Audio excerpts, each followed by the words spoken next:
Hello guys, स्वागत है आपका मेरे चैनल पर। आज हम लोग इम्तियाज़ अहमद की बुक के पहले चैप्टर के सेकंड पार्ट को पढ़ेंगे, जिसमें है बिहार में ऐतिहासिक युग का जो आरंभ है वो उत्तर वैदिक काल से जुड़ा हुआ है। तो उत्तर वैदिक काल किसे कहते हैं? उत्तर वैदिक काल जिसमें सामवेद, यजुर्वेद एवं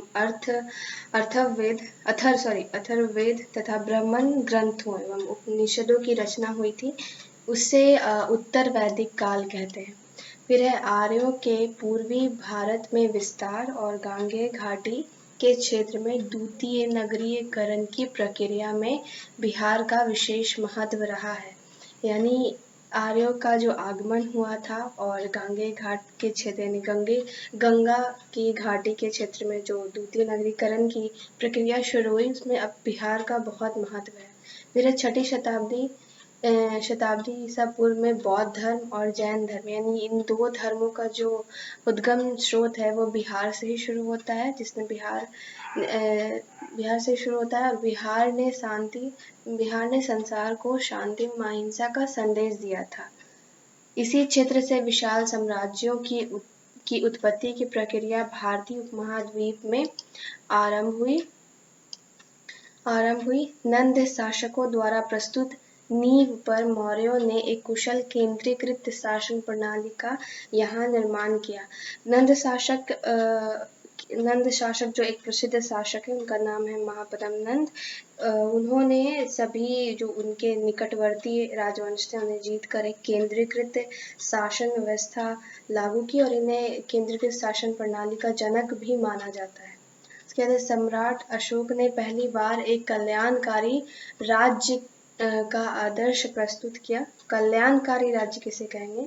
तो कल्याणकारी राज्य का मतलब होता है सरकार का वह रूप जिसमें राज्य समान अवसर के सिद्धांतों, धन के समान वितरण यानी बंटवारे और नागरिकों के लिए सार्वजनिक जिम्मेदारियों के आधार पर नागरिकों की आर्थिक और सामाजिक भलाई की रक्षा करता है या उन्हें बढ़ावा देता है।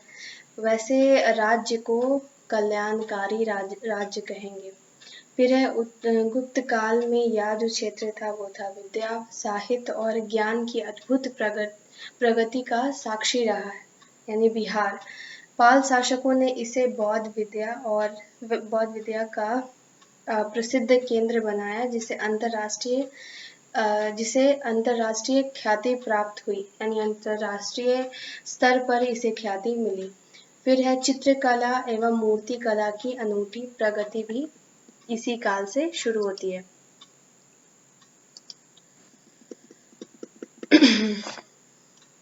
मध्यकालीन बिहार मुगल सत्ता के विरुद्ध अफगानों की चुनौती का केंद्र रहा, यानी यहीं से अफगानों को चुनौती दी गई थी। महान अफगान शासक शेरशाह सूरी के बारे में मैंने एक वीडियो बना रखा है, उसे आप मेरे चैनल पे देख सकते हैं। उनकी कर्मभूमि बिहार ही थी। यह क्षेत्र उसके प्रशासनिक सुधारों की एक प्रयोगशाला, यानी यहीं से उन्होंने सारे प्रयोगों को किया था। 17वीं शताब्दी में मुगलों के अधीन विकसित अंतर्राष्ट्रीय व्यापार का एक समृद्ध केंद्र बिहार ही था और यूरोपीय व्यापारी कंपनियां इस क्षेत्र में सक्रिय रही थी। बिहार में ही सिखों के 10वें गुरु और अंतिम गुरु, जिनका नाम था श्री गोविंद सिंह, उनका जन्म हुआ था। और बिहार की इसी भूमि पर महान सूफी संतों ने प्रेम, बंधुत्व, सद्भाव और धार्मिक सहिष्णुता किसे कहते हैं? तो धार्मिक सहिष्णुता होगा धार्मिक विश्वासों, मान्यताओं या अनुष्ठानिक प्रक्रियाओं के प्रति उदारता पूर्ण एवं संवेदनशील दृष्टिकोण अपनाना धार्मिक सहिष्णुता कहलाएगा। उसके उपदेश दिए थे सूफी संतों ने। फिर है आधुनिक काल में बंगाल एवं बिहार भारत में ब्रिटिश सत्ता के उदय का जो था यह आरंभिक केंद्र रहा, यानी बंगाल में ही बिहार और उड़ीसा सम्मिलित थे। फिर बाद में इन दोनों का विभाजन कर दिया गया। तो जो स्टार्टिंग था यहाँ पे जो केंद्र था वो बिहार ही रहा। उसके बाद है ब्रिटिश सत्ता के विकास के क्रम में बक्सर का जो युद्ध हुआ था वो हुआ था 22 अक्टूबर 1714 1764 में हुआ था। बंगाल के जो नवाब थे उस वक्त मीर कासिम और अंग्रेज़ों के बीच यानी ईस्ट इंडिया कंपनी के बीच हुआ था। और फिर है ब्रिटिश सत्ता को पहली सशक्त चुनौती देने वाला जन आंदोलन, वहाबी आंदोलन, ये सब जितने थे सब बिहार में ही संगठित हुए थे। 1850 से 1857 का जो युद्ध था, ये युद्ध नहीं था, सैनिक विद्रोह था, सॉरी, उसमें बिहार से जो ये बाबू कुंवर सिंह ने ये किया था, ब्रिटिश सत्ता को ललकारा था। और पीर अली का भी नाम है, इन दोनों देशभक्तों ने ब्रिटिश सत्ता को बिहार से ललकारा था। फिर है गांधी जी ने चंपारण में पहली बार सत्याग्रह का सफल प्रयोग किया था। चंपारण में जो स्थानीय किसान थे नील की खेती पर बाध्य करने के लिए अंग्रेजी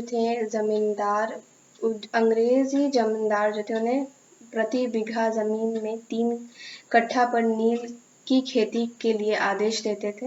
इसे मानना जो था वो बहुत अनिवार्य था। इसे ही 3 कट्ठिया व्यवस्था कहते हैं। इसके कारण किसानों को काफ़ी क्षति होती थी और समान रूप से यहाँ के किसान दरिद्रता का शिकार होते थे। तो सरकार ने उन्हें ना कभी रोकने की कोशिश की, ना उनका कभी हेल्प किया। इसलिए तो फिर उसके बाद से ये यहाँ से भी फिर गांधी जी ने सपोर्ट किया और चंपारण में पहली बार सत्याग्रह सफल हुआ। इसके बाद है 1917 में हुआ था। राजकुमार शुक्ल थे, उन्होंने न्योता दिया था। फिर है स्वतंत्र भारत का प्रथम राष्ट्रपति डॉक्टर राजेंद्र प्रसाद जो है बिहार की भूमि ने प्रदान किया और लोक नायक जयप्रकाश नारायण की जो संपूर्ण क्रांति की कल्पना थी वो इसी क्षेत्र से व्यापक जन आंदोलन की प्रेरणा का स्रोत रही। फिर है वर्तमान समय में बिहार सामाजिक न्याय, सांप्रदायिक सद्भाव और समावेशी विकास, ये इम्पॉर्टेंट है समावेशी विकास, क्योंकि इसका जो अर्थ होता है वो है सभी वर्ग या प्रांत के व्यक्तियों का बिना भेदभाव एक समान विकास के अवसर के साथ होने वाला जो देश का विकास होता है उसी को कहते हैं हम लोग ये समावेशी विकास। तो ये उदाहरण प्रस्तुत करता है इन सब का जो आज का बिहार है। इसी बिहार के इसी ऐतिहासिक पृष्ठभूमि का संक्षिप्त अवलोकन आगे के अध्याय में प्रस्तुत है। और जैसा कि मैंने पहले वीडियो में भी 5 इम्पॉर्टेंट जीके के पॉइंट्स बताए थे, तो मैं इस बार भी बता रही हूँ।